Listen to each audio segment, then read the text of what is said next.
Maalesef kadınlar üzerinden İslam'a ciddi manada bir saldırı var.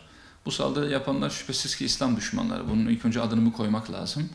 Yani sadece aslında takdir edersiniz ki şu anda bizim belki bu röportajımıza kulak verecek olan müdavim dostlar da hakeza öyle. İslam'a yönelik saldırılar sadece kadınlar üzerinden değil, her fırsatta, yani herhangi bir vesile eğer onlar için söz konusu olursa ilk fırsatta İslam'a, değerlerine saldırmaktan asla imtina etmiyorlar İslam düşmanları. Biz bunu farklı vesilelerle, farklı yöntemlerle ve farklı platformlarda bunlara hep müşahede ettik yani. Çünkü bu hakla batıl mücadelesinin bir yansıması. Yani sadece kadın hakları üzerinden İslam'a saldırmak konusu salt, işte böyle yüzeysel, müstakil, başlı başına değerlendirecek bir konu değil.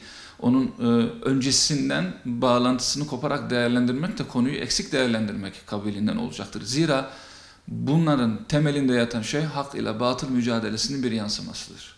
Bu ta Resulullah sallallahu aleyhi ve sellemin ilk vahiy ile birlikte başlayan sürecinden bugüne kadar uzanmıştır. Ve kıyamet gününe kadar da bu devam edecektir. Hak ile batıl mücadelesinin yansıması.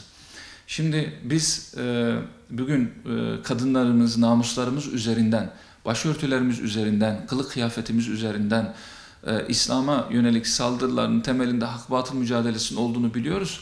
Ve yine daha spesifik ifade edecek olursak bu aslında onların İslam'a, Müslümanlara olan öfkelerinin bir yansımasıdır. قَدْ بَدَتِ الْبَغْضَاءُ مِنْ أَفَّاهِهِمْ وَمَا تُخْفِي صُدُورُهُمْ اَكْبَرُ. Buyuruyor ki Allah Azze ve Celle onların diyor ağızlarından çıkan sadece bunlardan ibaret.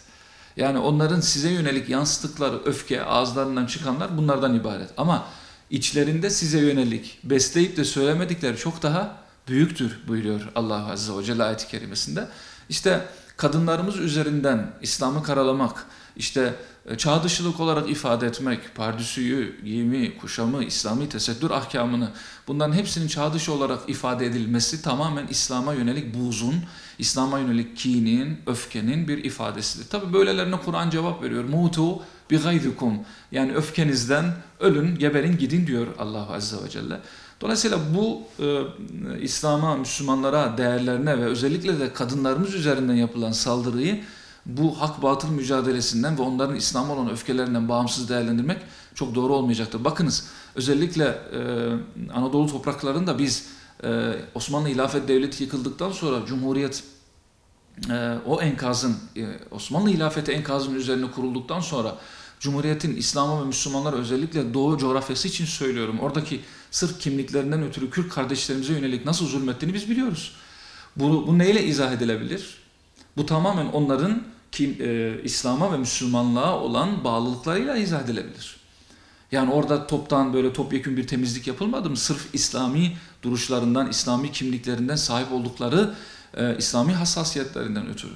Mesela o coğrafyada bir örnek vereyim. İbrahim Ethem Efendi eceliyle ölmüş olmasına rağmen o Cumhuriyet'in ilk kurulduğu yıllarda hakkında sırf Müslüman, sırf İslami bir kimliğe sahip olmasından ötürü verilen idam kararıyla geliyorlar köye.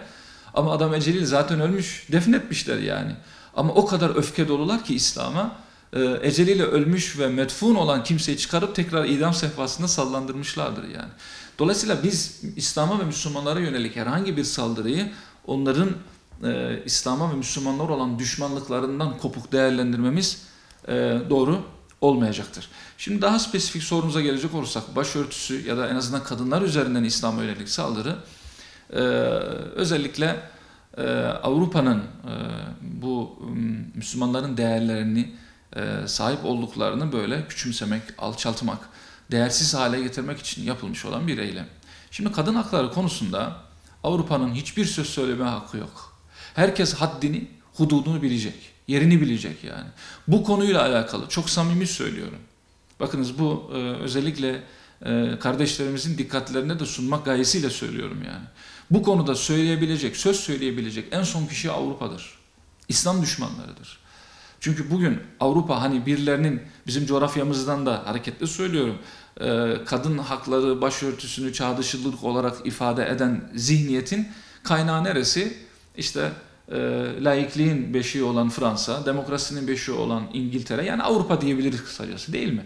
Bugün oralardan beslenenlere ben oraların Avrupa'nın kadın haklarıyla alakalı birkaç misalini vereyim size. Bundan çok değil 100 yıl önce Avrupa'da kadınlar uğursuzluk addedilerek cayır cayır yakılıyordu.